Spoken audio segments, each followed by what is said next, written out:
Federal agents shot and killed 37-year-old Alex Pretti along a popular stretch of South Minneapolis known as Eat Street on January 24th. This comes less than 3 weeks after the fatal shooting of Renee Good. Bystanders captured video of the moments leading up to the shooting, the violent interaction with agents, and the immediate aftermath. The Minnesota Star Tribune analyzed 4 videos taken from different locations on Nicollet Avenue to interpret key moments surrounding the fatal shooting of Alex Pretti, who was a U.S. citizen and a lawful gun owner, according to Minneapolis Police Chief Brian O'Hara. The only interaction that we are aware of with law enforcement has been for traffic tickets. And we believe he is a lawful gun owner with a permit to carry. The Department of Homeland Security said Pretti approached U.S. Border Patrol officers with a 9mm semi-automatic handgun and violently resisted as officers attempted to disarm him. This looks like a situation where an individual wanted to do maximum damage and massacre law enforcement. Bystander videos show that Pretti never visibly brandishes a weapon. This is one of the first visuals we have of Pretti. Here we see his right hand holding a cell phone horizontally. Pretti is several steps away from the agents and is waving at vehicles with a motion typically meant to encourage people to drive forward.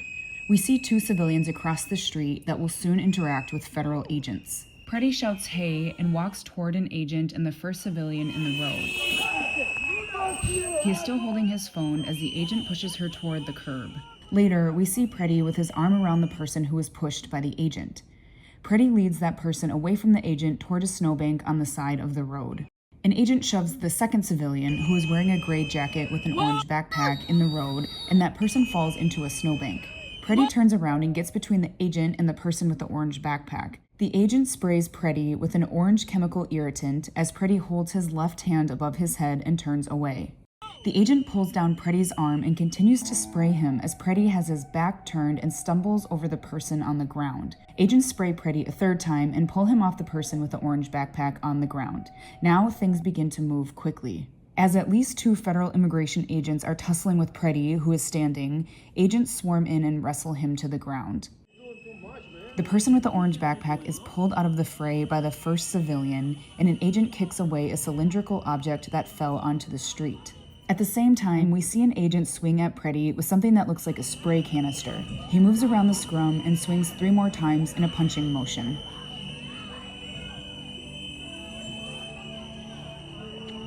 We also see an agent in a gray jacket lean above Pretti and come out of the scrum with a gun believed to be Pretti's in one hand. In about 1 second, the first shot will be fired, but first an agent wearing a black hat draws his gun. The agent in gray quickly moves away from the scene right after we hear an agent shout, "Gun, gun!" The first shot is fired less than a second later. The source of the first shot is unclear. When we hear the first shot, Pretti appears to be on his knees with his butt on the ground, his torso straight, and his arms at least somewhat elevated. It's unclear how his arms got into that position, whether he is holding anything, or whether agents are grabbing his arms. Pretti rotates sharply from continued gunfire and falls to the ground. Some agents back away, while at least 1 agent continues firing at Pretti as he appears to be limp and lying on his back. At least 10 shots can be heard. About 25 seconds pass before an agent walks back to Pretti and kneels over him. Several others approach the scene.